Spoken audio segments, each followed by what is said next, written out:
Ate Abby nung retreat, wala man si Jang ngayon. Pero naniniwala ako, masayang-masaya si Jang kasi nakapag-encounter ka na. Can I hear a loud amen on that? Makikiusap ako dun po sa sounds natin. I-a-adjust nyo po yung aking pong dahil ako po'y walang boses ngayon at medyo hirap. Galing sa tiyan na po at galing sa dibdib yung aking pong salita. Pero naniniwala po ako na wala pong dahilan para ako po ay hindi makapagpahayag ng salita ng Panginoon. Can I hear a loud amen? Amen. Purihin po ang Panginoon. No, salamat sa Panginoon kasi wala man si Jang pero may bagong Ate Abby na binago ng Panginoon na magpapagamit sa Panginoon. Can I hear a loud amen? No? Kaya nga sabi niya, kung hindi ka pa nag-encounter, may panahon pa po na sa mga susunod magkakaroon po tayo ng light encounter. Can I hear a loud amen? So sa oras na ito, tayo po ang series po natin for the month of March ay patungkol po sa Hope is Alive. Naniniwala po ba tayo na yung pag-asa po natin ay buhay? Taas ang kamay. Kaya nga po tayo nagpapatuloy ngayon kasi alam po natin na yung pag-asang meron po tayo ay hindi po patay, kundi ito po ay buhay. Can I hear amen? So the title of our message this morning ay pinamagatang Our Living Hope. Kuya Jeff, can you please help us? No? Living hope, no? Meron po tayong buhay na pag-asa. At yung pag-asa na meron po tayo ay hindi kailanman mawawala sa atin pong mga buhay. And this morning, no, ang ating pong passage ay matatagpuan in the book of 1 Peter 1 verses 3 to 5. Tayo pong lahat ay tatayo just to give honor to the reading of the Word of God. Tayo po tayong lahat. Sabi po ng unang Pedro 1:3 hanggang 5, sabay-sabay po nating basahin. 1, 2, ready, begin. Pasalamatan natin ang Diyos at Ama ng ating Panginoong Jesucristo dahil sa laki ng habag niya sa atin. Tayo'y binigyan niya ng isang panibagong buhay sa pamamagitan ng muling pagkabuhay ni Jesucristo. Ito ang nagbibigay sa atin ng isang buhay na pag-asa. Verse 4 po, 1, 2, ready, begin. Na magmamana tayo ng kayamanang di masisira, walang kapintasan at di kupupas na inanda ng Diyos sa langit para sa inyo. Panguling verse 1, 2, ready, begin.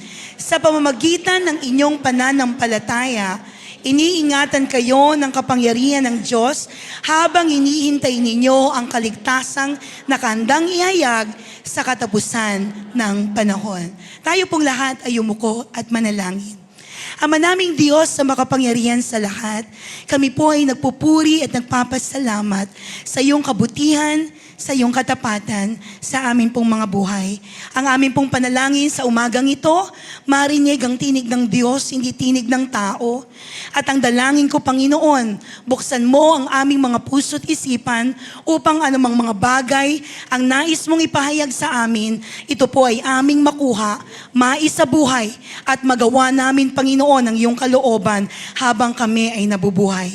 Pagpalain mo po ang iyong salita sa umagang ito at wala pong ibang pangalan na mapaparangalan sa kalagitnaan ng bawat isa maliban sa pangalan ng aming Panginoong Yesus. Ito po ang aming panalangin sa pangalan ni Jesus. And everybody say aloud, Amen and Amen. Pwede po ba nating palakpakan ng pinaka-the best clap of praise ang ating Panginoon right now? Pang-akin lang po yung palakpak na yan, yung para po sa Diyos. Yung pinakamalakas na palakpak na para sa Panginoon. Can I hear a loud amen? You may shout, hallelujah! Hallelujah! Purihin po ang Panginoon. Sige po, tayo po ay makakaupo sa umaga po na ito. Alam niyo po, doon pa lang po sa testimony ng Ate Abby, pwede na po tayong mag-benediction. No? Kasi bakit? Doon pa lang buo yun. Yung aral na kanyang natutunan sa kung paano siya sinamahan ng Panginoon sa kanyang journey. Yun po ay talaga naman nagbibigay sa bawat isa po sa atin ng tulong para po tayo rin ay magpatuloy sa ating pong lakad sa Panginoon. Can I hear amen on that? 4 na letter S po ang nais kong ibahagi sa bawat isa po sa atin. Patungkol po sa ating buhay na pag-asa. Lahat po tayo na naririto magsasabi po na tayo po, meron po tayong pag-asa sa Panginoon. Can I hear a loud amen? Kagaya po ni Kiangka, pasensya na po kayo, nag-concert po ako. No, pero ako po naniniwala, maibababa po ng maayos ang salita ng Panginoon. Sa tulong niya, mangyayari po ito. Can I hear a loud amen on that? So, ang unang letter S po, patungkol po sa ating pong pag-asa. No? Let's talk about first letter S, and that is the source. Can we say the word source? No? Ano po ba yung source of our hope? What is the source of our hope? No? Ang source ng ating pag-asa, or ang pinagmumulan ng ating pag-asa, walang iba kundi yung great mercy ng Panginoon. Can I hear a loud amen? May pag-asa ka, may pag-asa ako, kasi dahil sa dakilang awa ng Diyos sa bawat isa po sa atin. Sino po sa inyo nakaranas ng awa ng Panginoon? Taas ang kamay. Who among you here agree, no, na tayo po hindi po tayo deserving sa pagmamahal ng Panginoon? I am not deserving sa love ng Lord. Every one of us here, we are not deserving sa pagmamahal ng Panginoon. Yet nakaranas ng pagmamahal. Taas ang kamay lahat ng nakaranas ng pagmamahal. Amen? Sabi nga ni Ate Abby, no, pagbabalikan mo yung buhay mo in the past, no, makikita po natin, sino ba ako? Sino po ba tayo na minahal ng Panginoon? Pero ngayon nandito po tayo nagpapatuloy kasi alam po natin na yung pagmamahal ng Panginoon, enough para po tayo ay mamag-asa sa Kanya. Can I hear amen on that? Sabi nga po ng passage na ating pong binasa kanina, pasalamatan natin ang Diyos na Ama ng ating Panginoong Jesucristo. Dahil daw po sa laki ng habag ng Panginoon, no, sa bawat isa po sa atin, tayo po ay binigyan ng isang panibagong buhay sa pamamagitan ng muling pagkabuhay ng ating Panginoong Jesus. Sino po sa inyo naniniwala ang buhay na meron ka ngayon different sa buhay mo before? Taas ang kamay. No? Alam niyo po, pagbabalikan po natin yung ating pong mga testimonies lahat, yung ating mga old life, no? Makikita po natin kung paano at kung gaano kabuti ang Diyos sa ating pong mga buhay. You know what, brothers and sisters in Christ? Dito po sa passage na to, yung context po nito, sinulat po ito ni Pedro doon sa mga exiles. Sinulat niya po ito doon sa mga taong feeling displaced. No? Yung mga taong feeling discouraged. No? Sinulat po niya ito kasi bakit? May mga tao po in the past, in the Bible, na nakaranas po sila na kung saan nawalan po sila ng tirahan, pinalaya sila. Kaya dumaan po sila sa sitwasyon na pinanghinaan po sila ng loob. Pero dito makikita po natin, when Peter started, no, doon sa kanyang writing, he begins not with their problems. Hindi siya nagsimula doon sa problema po ng mga taong iyon. Bagkos, no, nagsimula po si Pedro sa karakter ng Diyos. No, ang sabi niya, pasalamatan natin ang Diyos at Ama ng Panginoong Jesucristo. Dahil sa laki ng habag niya sa atin, tayo'y binigyan ng isang panibagong buhay. You know what, brothers and sisters in Christ? No, lahat po tayo nagpapasalamat sa Panginoon. Kasi before, nang hindi tayo nakakilala sa Panginoon, sino po mag-a-agree sa akin, basura yung buhay natin. Nung tayo po ay malayo sa presensya ng Diyos, pagbabalikan natin, Pastora, hindi mo matitignan yung buhay ko dati. Sapagkat yung naging buhay ko dati, ang layo, ang labo, ang dumi. Sino po sa inyo mag-a-agree na gano'n ang buhay po natin before? But you know what? Nagsimula po siya, he begins not with their problems, but with God's character. Na pinapaalala po ni Pedro, teka lang, may Diyos tayo na pwede nating pagkuhanan ng ating pag-asa. May Diyos tayo na siyang pinagmumulan ng ating pag-asa. Alam niyo po, good thing is, the foundation of our hope is not earned. No? Yung pag-asa po natin, hindi lang po natin basta nakuha yan. Hindi lang po basta binigay sa bawat isa po sa atin. It is birthed out of God's great mercy. Sino po naniniwala? Taas ang kamay. Pinanganak po iyan sa puso ng Diyos. Hello? Are you with me? Na kaya ka namamag-asa ngayon, kaya ka nagpapatuloy sa buhay, kasi maliwanag sa'yo na yung pag-asa, hindi lang po yan nabili sa palengke. Kundi yung pag-asa na meron po tayo, pag-asa na ipinanganak sa puso ng Panginoon. Kaya nga po, alam niyo po mga magulang at mga kapatid, iba-iba pa man tayo ng sitwasyon. Iba-iba po tayo ng mga pinagdadaanan. Tignan mo nga yung mukha ng katabi mo, kalabitin mo. No? Sabi mo sa kanya, iba-iba man tayo ng pinagdadaanan. No?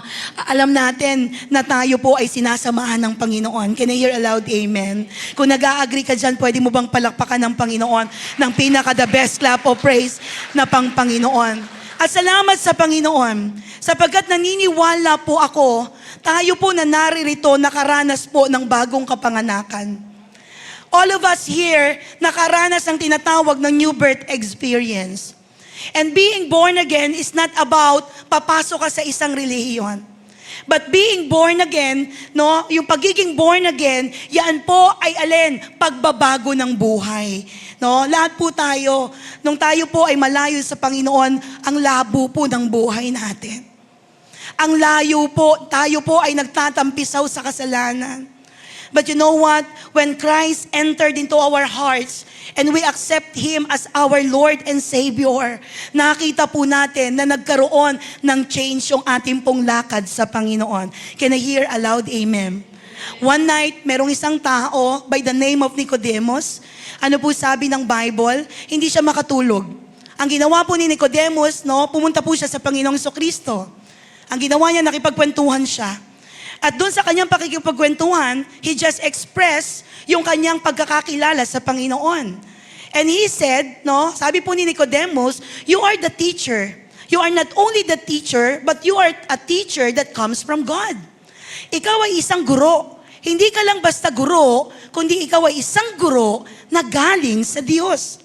Yun lang po, in-express lang niya yung kanyang pagkakakilala sa Diyos. But you know what? Sabi po ng Bible, instead na magbigay ang Panginoon ng ibang pananalita, dito po kay Nicodemus, alam niyo po, just to give you the background of Nicodemus, Nicodemus is very, marunong sa Biblia.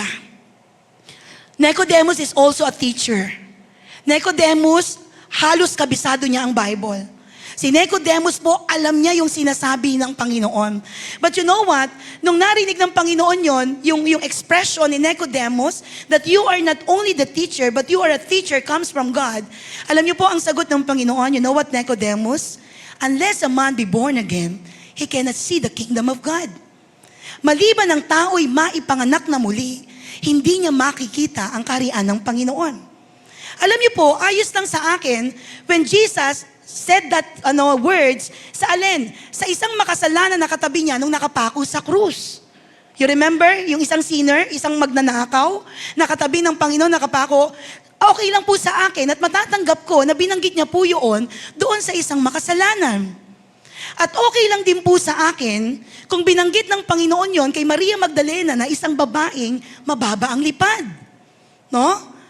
At okay lang po sa atin kung binanggit niya din yung kay Zacchaeus na isang manggagancho, isang magnanakaw, na alam niyo po yon na walang iniisip kundi yung kanyang sarili. But sinabi niya iyon sa isang taong maalam sa Bible.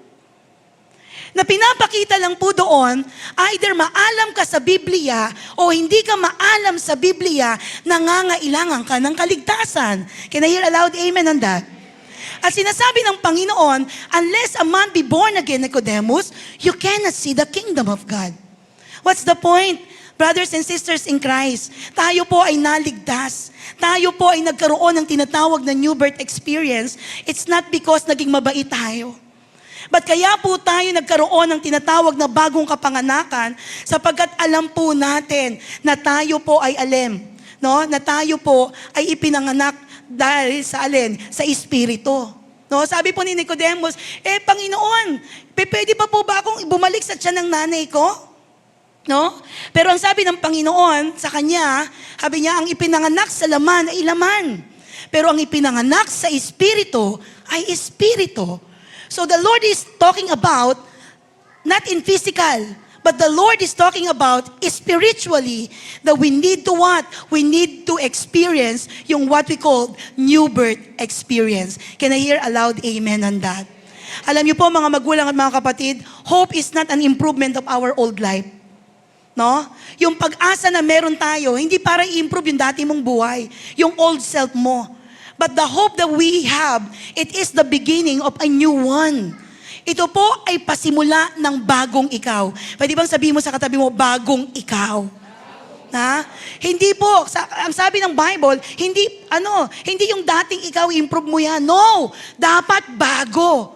Dapat bagong ikaw. Dapat bagong ako. Once we experience Christ in our hearts, dapat po yung ating pong buhay ay bago. Dapat mamuhay tayo the way Jesus lives. Dapat magsalita tayo the way Jesus lives. Dapat mag-isip tayo kagaya ng Panginoon. Can I hear a loud amen? Ano po yung unang letter S? Source. Ano yung source of hope natin? A great mercy. Ano po yung source of hope natin? A great mercy. Dahil may awa, may habag ang Panginoon, kaya po tayo nagpapatuloy sa buhay. Number 2, ang number 2 po na letter S is the substance. Can we say the word substance? What is the substance of our hope? Ano po yung sangkap ng ating pong pag-asa? Brothers and sisters in Christ, good news. The substance of our hope, none other than the living Savior. Ang sangkap ng pag-asang meron ng mga mananampalataya, walang iba kundi ang buhay na tagapagligtas. Can I hear a loud amen? Sino po nagpapasalamat kasi ang Panginoong Hesus natin ay buhay? Can I hear a loud amen? No, nabuhay po siya. Dahilan para po tayo ay magpatuloy. Dahilan para po tayo ay panghawakan yung mga pangako niya sa ating pong mga buhay. That sometimes po, pag titignan po natin, napakadami pong nagaganap sa ating pong bansa. Hello? Andiyan ka ba? Ang dami pong nangyayari po sa bansang Pilipinas.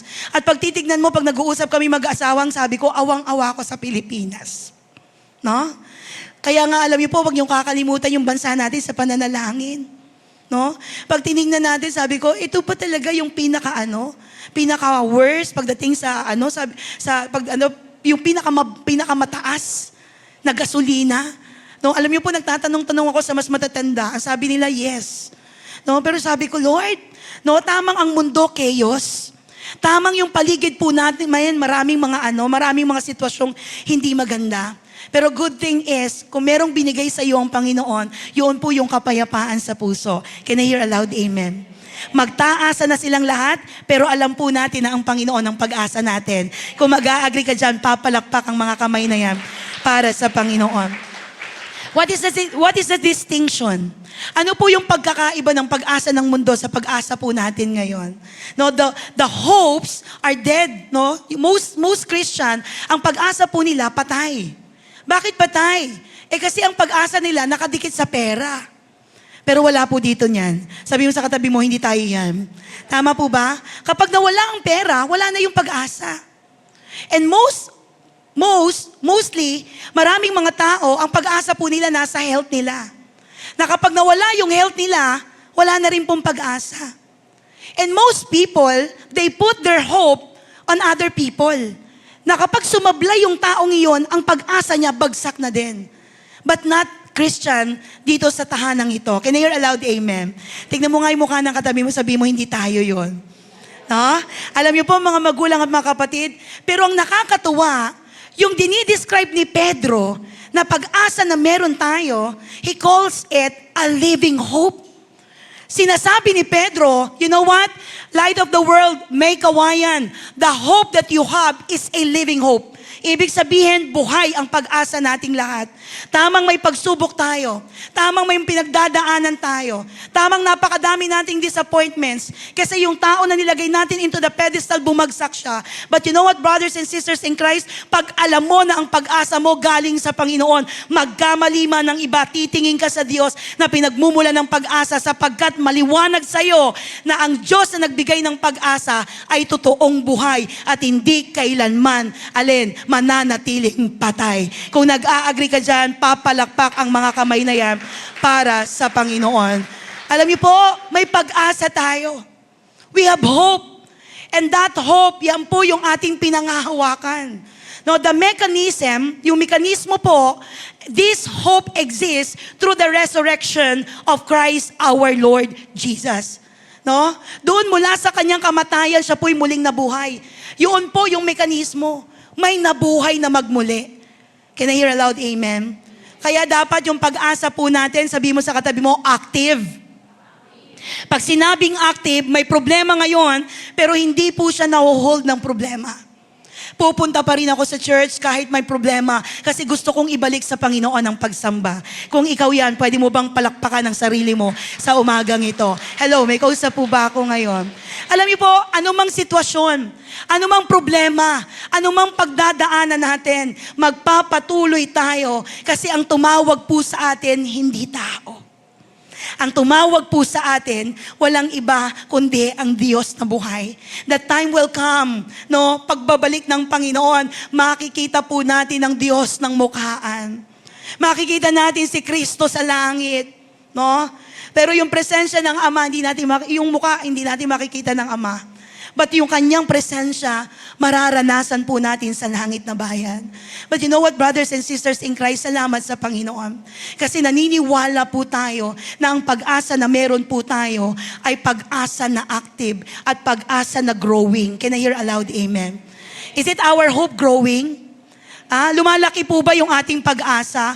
No? Ibig sabihin, the more na nakikilala mo si Jesus, dapat the more na magmamag-asa po tayo. At alam niyo po, masaya na babalikan natin na dadating ang panahon sa pagbabalik ng Diyos. Pag nakita na po natin siya, alam niyo po yon, we will receive rewards according to what we have done. Ang sarap lang isipin, sa pagbabalik ng Panginoon, simultaneously nagaganap, tayo po, pag nadagit tayo, pag dumating ang Panginoon for the second advent, yung mga mananampalataya na kumilala kay Jesus, tinanggap siya bilang sariling tagapagligtas, makakaranas ng rapture. Bigla-bigla na lang mawawala siya dyan. Pero bago mangyari yun, ang sabi ng Bible, mula sa mga patay, yung mga nauna ng mga mananampalatayang namatay, bubuhay na magmuli. When you read the Revelation, this is the timeline. Bubuhay na magmuli. Aakyat sa alapaap. Pagkatapos yung mga mananampalataya na hindi nakaranas ng physical death, ang mangyayari po sa kanila, aakyat sila sa alapaap. Both of them, yung dead at saka yung hindi nakaranas ng kamatayan, sila po ay bibigyan ng glorified body. Hello, are you excited? No? Bibigyan ng glorified body. Pag-akyat mo ng heaven, ang unang-unang scenario, there's gonna be a graduation. You will receive a crown of life. Sino po sa inyo dito nagpapasalamat sa Panginoon kasi naniniwala ka meron kang korona ng buhay na walang hanggan? Taas ang kamay, lahat ng naniniwala. At yung naniniwala, papalakpak yan sa Diyos na buhay sa umagang ito kasi alam niya na ganun ang mangyayari. Alam niyo po, one thing, na-excite ako every time na kinukwento ko po ito. Alam niyo po yung kasunod, after mo na ikaw ay makatanggap ng mga award or reward coming from God, alam niyo po ang pinaka nakaka-excite, ikakasal ka sa Diyos. All of us here will become His bride. And Jesus is our groom. Kaya kung young adult ka, na pag dumating yung time na yon, hindi ka makakaranas ng kasal, I wanna tell you, be happy because in heaven, you are going to experience wedding. Hello, andyan ka ba? Alam niyo po, ikakasal ka. Yun yung gusto natin Yun yung gusto kong isipin ng bawat isa sa atin, that if a time comes, na babalik ng Panginoon, magpapakasal po tayo sa Kanya. Ako at ikaw, ikakasal sa Diyos na buhay. At alam niyo po, hindi po nagtapos doon. Because after the wedding, there's gonna be a great banquet prepared by God. Hinanda na po yan ng Diyos. Magkakaroon ng malaking piging. Tingnan mo nga yung mukha ng katabi mo. Mukha po bang biyaheng langit yan? Amen? Amen? No? Pastora, paano magiging biyaheng langit? Yung kapatid ko, pumunta nga lang sa church, hindi makabiyahe. Hello, may kausap po ba ako ngayon? Totoo po ba maraming tao gustong bumiyahin ng langit, pero ayaw magdasal? Pero sabihin sa katabi mo, wala dito niya. No? Gusto pumunta ng langit, pero ayaw mag-sacrifice. No?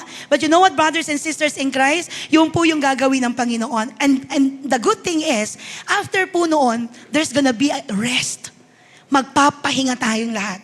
Bakit? Kasi po, tayo po ay herer.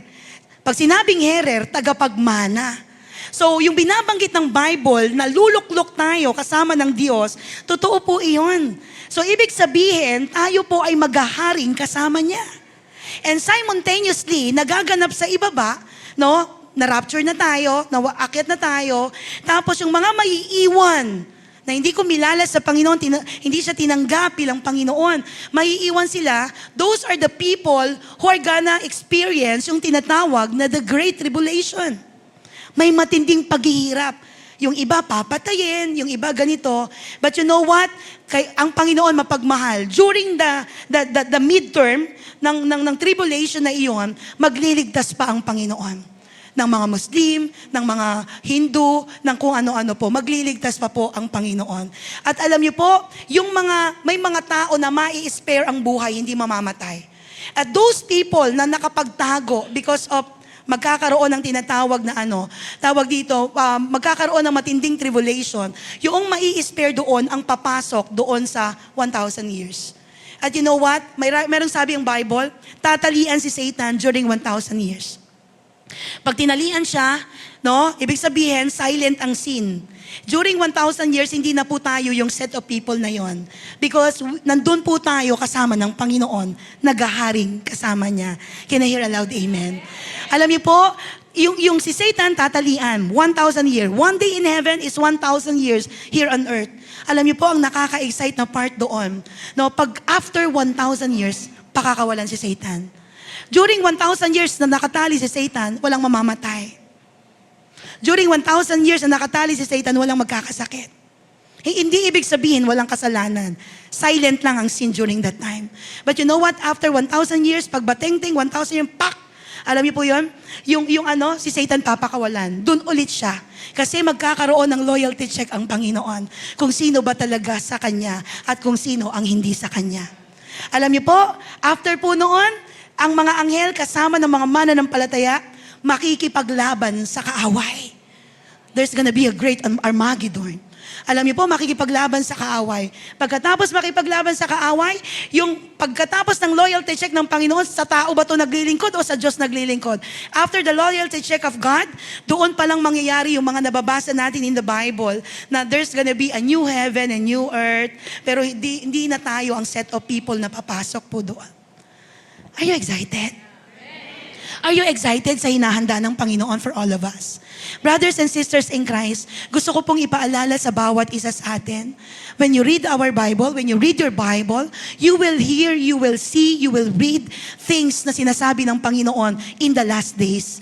Kasi naniniwala po tayo, bilang mga mananampalataya, tayo po ay nasa parada na ng tagumpay. Can I hear a loud amen? Sabi mo sa katabi mo, the victory is yours. No? Because pinagtagumpayan na ng Panginoong Jesus 2,000 plus years ago yung kamatayan. Can I hear aloud amen? Because the grave is empty, the promises of God is validated.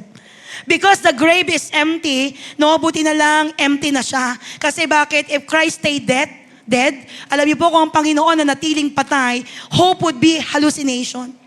Yung pag-asa po, sabi mo sa katabi mo, guni-guni. Kung ang Panginoong Yesus na natiling patay, yung pag-asa na meron tayo, guni-guni lang yan. Hallucination lang yan. Because He rose again, hope is certainty.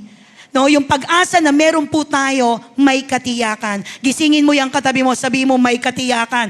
Yung pag-asa mo sa Panginoon. Can I hear aloud amen? So that is the substance of our hope. No? Ang laman, ang sangkap ng pag-asa natin is a living Savior. Buti na lang hindi siya nanatiling patay. Buti na lang nabuhay ang Panginoon. Can I hear amen on that?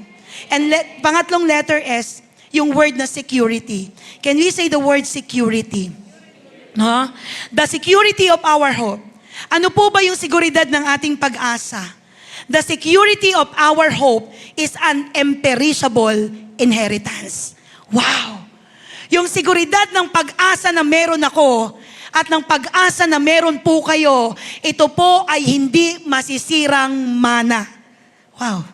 Alam niyo po, sabi po ng binasa natin kanina in verse 4, na magmamana tayo ng kayamanang di masisira, walang kapintasan, di kukupas, na inihanda ng Diyos sa langit para sa inyo. Sino po sa inyo excited dun sa manang kanyang makukuha? Taas ng kamay. No, isa-isahin natin, mabilisan na lamang po. Number 1, sabi ng Bible, imperishable. Pag sinabing imperishable sa Tagalog, hindi nasisira. No? Kung meron kang mana sa mundong ito na pwedeng manahin, masisira po yan. Yung bahay masisira, inaanay. Yung sasakyan nabubulok. No? Tama-tama. No, may kausap po ba ako sa 10:30? Parang wala po akong kausap. Parang yung mga taga 10:30, alam niyo po, maingay po dun sa 8 po eh. No? Alam niyo po, hindi po masisira. Kaya nga, sabi, hindi masisira ng alin, ng panahon, hindi masisira ng digmaan yung mamanahin mo. Hello? Andiyan ka ba? Kaya I am very excited that if a time comes na makikita na po natin ang Panginoon, why am I excited? Bakit ganito ako mabuhay? Bakit binibigay ko yung paglilingkod sa Panginoon? Alam niyo po, bakit po tayo ganon? Kasi alam ko yung dadatnan ko doon sa langit na bayan. Hello, may kausap po ba ako ngayon? No? Imperishable to. Hindi masisira. Another thing, yung word na ginamit po ni Pedro is, dinescribe niya po yung mana mo as undefiled. Can we say the word undefiled? No? Undefiled siya. Pag sinabing undefiled, walang dungis. Or sa ibang translation, walang kapintasan. So yung mamanahin ko pala sa Diyos, walang kapintasan. Yung mamanahin mo pala sa Panginoon, walang kapintasan. And we need to be excited on that. Why? Kasi bakit? Alam natin na yung buhay natin, hindi lang pang dito. Alam natin na yung buhay natin doon sa langit na bayan, mas maayos, mas maganda, at hindi kailanman masisira yung mga bagay na mamanahin natin para or galing sa Panginoon. Can I hear aloud amen on that? Undefiled. Pangatlo, sabi ni Pedro, yung mamanahin daw natin is unfading. Yun yung word na ginamit in English. Sa Tagalog, hindi kukupas. No? Hindi mawawala yung ningning. Tignan mo nga po yung mukha ng katabi mo. May ningning pa po ba yan? Yan. May ningning pa po ba yan? No? Alam niyo po, yung mamanahin natin, no, hindi daw mawawala ang ningning. Bago. Hello? Bago. Ha? Saan to nakalocate? No? Ang location nito, it is kept in heaven. No? Iniingatan ng Diyos doon sa langit. Our hope is secure because it is stored in the jurisdiction where the enemy cannot reach it. Tinago nandoon sa langit, pinoprotektahan ng Panginoon, hindi kayang abutin ng kaaway. Sabi mo sa katabi mo, hindi kayang abutin ng kaaway. Hello, andyan ka ba? Mga magulang, gusto ko pong ipaalala sa bawat isa sa atin, bakit kailangan mong mamag-asa? Kasi ang Diyos na nagbigay ng pag-asa, yung pag-asang ito, Kanya pong iniingatan sa panahon natin po ngayon. Can I hear aloud, amen? So, number 1, the source of our hope. The source of our hope, none other than the great mercy of God. Yan po ang pinagmumula ng ating pag-asa. Pangalawa po, yung substance. Ano yung laman ng pag-asang meron ka? Ang laman nun, isang buhay na Diyos. Isang buhay na tagapagligtas. Salamat, Panginoon, na buhay ka. Kasi bakit? Pinatunayan ng kanyang muling pagkabuhay na tayo bilang mga tao, kagaya ni Jang, na nauna na sa Panginoon. Alam niyo po, alaga ko yan si Jang eh. Sa amin po yan natutulog dati. No, kasama nung kanyang mga ka-life group. Alam niyo po, masakit na mawala ng isang Jang Balinya ang ating pong simbahan. But you know what, nung panahon na yon, sabi ko nga sa Panginoon, Lord, sabi ko ganun, bakit ganun kaaga para sa kanya na kinuha mo siya? Pero alam niyo po, yung hope na meron ako, that one day, makikita ko si Jang ulit ng mukhaan. That is the hope that we have. Na yung mga taong namatay na mula sa mga patay, bubuhayin silang muli ng Panginoon. And the Lord will give her a glorified body. Pastora, nasan sila ngayon? Hindi po sila paikot-ikot. Wala po sila dun sa bahay ninyo. Wala po sila kung saan. Nandun sila sa terminal place wherein nag-wait sila until such time na dumating yung araw ng muling pagbabalik ng Panginoon. Alam niyo po, I am very excited. Yung mga events na pinapakita na ng Panginoon, that the end of the world is coming near, very near. Pero alam niyo po, mga magulang at mga kapatid, that's why huwag tayong mag-impok. Baka mamaya puro tayo impok ng pera sa mundong ito. Pero yung soul natin, napapabayaan po natin. May kausap po ba ako ngayon? Yung secured na yung ating pong pag-asa. Bakit secured yung pag-asa na meron po tayo? Kasi ito po ay iningatan ng Panginoon saan? Doon sa langit na bayan. No po, may security po yung pag-asa na meron po tayo. No? And lastly, na letter S. Sabi mo sa katabi mo, tapos na. Huwag ka na matulog. Sige po, gisingin nyo yung katabi nyo. Patapos na po si Pastora. No po? Ang ating pong pang-apat ay yung tinatawag po na strength. Pang-apat na letter S ay yung lakas or yung strength. The strength of our hope. Bakit malakas yung pag-asa na meron po tayo? The hope that we have, no? Yung strength ng ating pag-asa, gusto ko pong sabihin sa bawat isa sa atin, is shielded by power. The hope that we have is covered, shielded by the power of God. Hello, may kausap po ba ako ngayon? Pinoprotektahan ng kapangyarihan ng Panginoon. In verse 5, alam niyo po nung inaaral ko to, I was so amazed. Sabi ko, oh Lord, no? Sana maunawaan ng lahat to. No? Ano sabi ng verse 5? Sa pamamagitan ng iyong pananampalataya, iniingatan kayo ng kapangyarihan ng Diyos. Habang hinihintay ninyo ang kaligtasang nakahandang ihayag sa katapusan ng panahon. Wow! Tingin po kayo dito. Dahil daw po sa faith na meron tayo, ang ginagawa ng Panginoon, iniingatan niya yung ating pong pag-asa. No? Saan niya iniingatan? Una, sa heaven. May inihahanda siya. It is shielded, it is covered by God. No? May pag-iingat na ginagawa ang Panginoon. And second thing, hindi lang sa langit, the present reality, while the inheritance is kept in heaven, no? We are kept on earth. Tayo na nabubuhay dito, iniingatan din tayo ng kapangyarihan ng Panginoon. Wow! Hello, are you with me? Kung paano iniingatan ng Panginoon yung mana natin sa langit, it is shielded by what? By power. Sinabi ng Bible, iniingatan din daw tayo habang nandito sa mundong ito, no? Ibig sabihin, tamang may pinagdadaanan tayong mga pagsubok, tamang may mga nararanasan tayong hindi maganda, tamang may mga disappointments tayo, pero pag maliwanag sa atin na merong nag-iingat, may nagko-cover. Walang sino man sa atin ang magsasabing, ayoko na, give up na ako, isusuko ko na yung pananampalataya ko. Kasi bakit? Pag naging maliwanag sa atin ito, gaano man kabigat yung ating pinagdadaanan, pag alam mong cover ka, pag alam mong shielded ka ng kapangyarihan ng Panginoon, walang pagsubok ang pwedeng tumalo sa isang mananampalatayang ang pag-asa wala sa tao, kundi ang pag-asa ay nasa Panginoon. Yung pinakamalakas at pinaka-the best clap of praise na pang Panginoon. There's gonna be a protection. We are shielded by God's power. I am shielded by God's power through faith, sabi ng Bible. Kaya nga, walang problema ang hindi kakayanin. Walang pagsubok na hindi kakayanin. No? Bakit? Ang taong nananampalataya sa Diyos, kahit gaano kabigat ang pinagdadaanan, kaya niyang sabihin, Panginoon, patuloy akong magtitiwala sa iyo.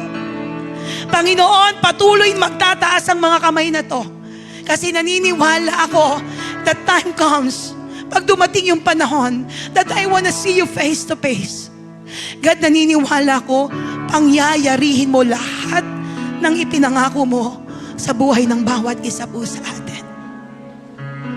Ang nangako hindi tao. Ang nangako isang buhay na Diyos. Ang nangako sa bawat isa sa atin. Yung sitwasyon na pinagdadaanan natin, di na po natin mababago yan. But the way on how we respond on it, we can change. The way on how we look at it, pwedeng mabago. The way on how we perceive it, pwedeng mabago. But you know what, brothers and sisters in Christ? What is our end goal? Ano po yung pinaka-end goal natin? Gusto ko pong ipaalala sa inyo that this hope is not just for a better mood today. May pag-asa pala ako. Tapos bukas wala. Hindi po ganun yun. It is for a salvation ready to be revealed in the last time. yung pag-asa na meron ka. Ito po ay patungkol sa kaligtasan mo na andang ipahayag pagdating ng takdang panahon. That's why, stop looking dito na may tao. Kasi matagal nang walang tao dyan. Stop looking at the grave. Kasi empty na siya. 2,000 plus years ago, empty na siya. Matagal na. No? The Resurrection Sunday reminds us that the debt is paid and the victory is won. Brothers and sisters in Christ, I want you to be reminded by the Word of God that the victory is ours. 2,000 plus years ago, panalo ka na. Pwede ba sabihin mo sa katabi mo, panalo ka na?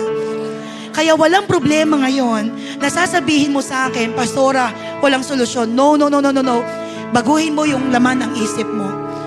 Lahat ng problema na dadaanan mo ngayon, panalo na.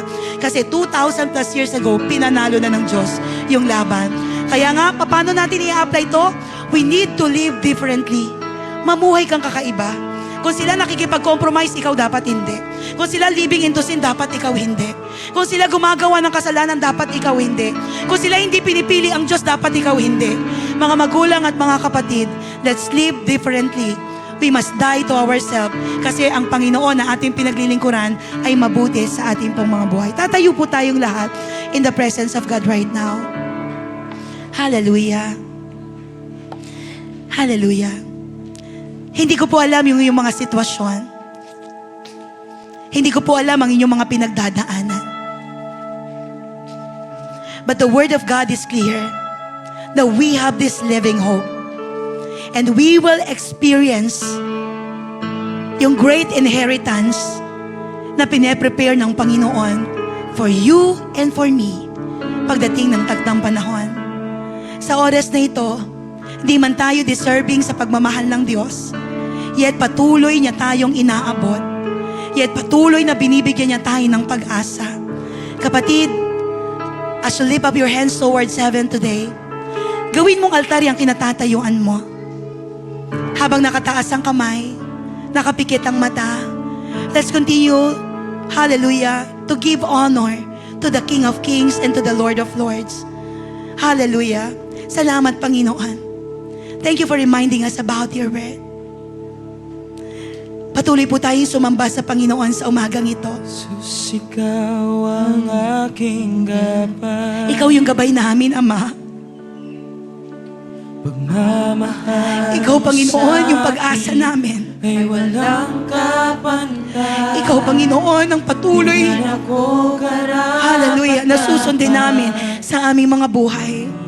Mo Ariin mo na yung awit na ito ay panalangin mo sa Panginoon. Hallelujah. Ikaw ang aking We just want to honor you this morning, God. pagmamahal mo sa akin ay walang kapantay. Di man ako karapat-dapat, Di man Ama. ako karapat-dapat. Pinili mo at minahal. Dumaan man ako sa pagsubok, wala akong katatakutan pagkat ikaw, Habang inaawit mo yan, may ginagawa ang Panginoon sa iyong sitwasyon sa mga oras na ito, Jesus.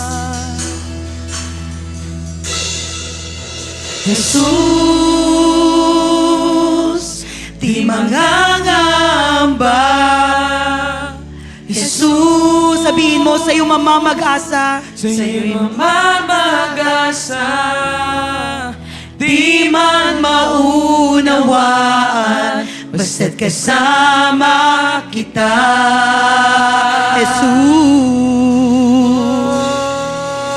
Jesus. Jesus, Declare this morning, Di mangangamba. hallelujah, di kami mangangamba, Panginoon. Jesus, Patuloy kaming mamamag-asa sa iyo. sa iyo'y mamamag-asa. Hallelujah. The Lord is Di man making a way right now. maunawaan, Hallelujah. basta't kasama Hallelujah. aking Panginoon. Bisa pa nating awitin, hallelujah. Oh, we bless your holy name, oh God, right now. Hallelujah, church. Today, the Lord is doing something in your situation. Hindi ko man alam lahat. Hallelujah. Pero may ginagawa ang Panginoon sa iyo sa mga oras po na ito. The Lord is doing right now something into your heart. Oh, rakarababababay. Pag-ibig mo lamang ang kailangan ko sa buhay ko. Dumaan man kami, Panginoon, sa mga pagsubok. Patuloy kaming mamamag-asa sa iyo. Patuloy kaming magtitiwala sa iyo, Panginoon. Wala akong Sapagkat ang nangako sa bawat isa po sa amin ay hindi tao, Diyos, kundi hindi sambuhay na Diyos. Oh, we bless your name. Oh, we bless your name. Hallelujah. Di mangangamba, Jesus. Sa iyo kami mamamag-asa. Sa'yo'y mamamagasa. Di man maunawaan, basta't kasama kita. Jesus, patuloy kami mamamag-asa sa iyo. Oh, we bless your name. Di mangangamba, Jesus. Sa'yo mamamagasa. Di man maunawaan, basta't kasama kita. Patuloy kaming susunod sa iyo, Panginoon. Sunod sa'yo. Let's declare it this morning. Buong buhay ko. Buong buhay ko'y sa'yo lamang. Susunod sa iyo, Panginoon. Oh, come on, let's bless the name of the Lord this morning. Buong buhay ko. Buong buhay Oh, rakarabasikarabababababay. lamang. Susunod sa iyo. Oh, come on, church. Declare it today. Buong buhay ko. Buong buhay Oh, rakarababababay. sa'yo Hallelujah. lamang. Susunod sa iyo. Sunod sa'yo. Come on, let's bless the name of the Lord this morning. Buong buhay ko'y sa'yo. Patuloy ka naming sasambahin. Di mangangamba, Come on, declare it today. Jesus. Sa iyo kami mamamag-asa. Sa'yo'y mamamagasa. Oh, rakarabasikarabababay. Di man maunawaan, Oh, basta't kasama let the people of God be heard today. Jesus. Jesus. Come on, church. Di mangangamba, Oh, we bless your name, oh God. Jesus. Patuloy tayong mamamag-asa sa Panginoon. Mamamagasa. Di man maunawaan, basta't kasama. Sa huling pagkakataon, habang nakataas ang iyong kamay, as you declare the Lord is doing something today. The Lord is doing something in your family right now. He is doing something. Hallelujah. In your relationship, He is doing something. In your finances, in your health, He is doing something today. In your personal lives. Di man namin maunawaan, Panginoon. Pero naniniwala po kami na Ikaw ang Diyos na nakakaalam ng aming mga sitwasyon. And today, Father, lalabas kami mula sa lugar na ito. Dala-dala ang katotohanan that we have this living hope. Na Lord, anumang mangyari, anuman yung aming maging sitwasyon, Lord, secured yung aming pong pag-asa sapagkat iniingatan ito ng kapangyarihan mo. At naniniwala kami na yung aming mga buhay lalakad according, Panginoon, sa iyong plano. Let's all lift up our hands towards heaven and let's continue to receive the prayer of blessing. The Lord bless you.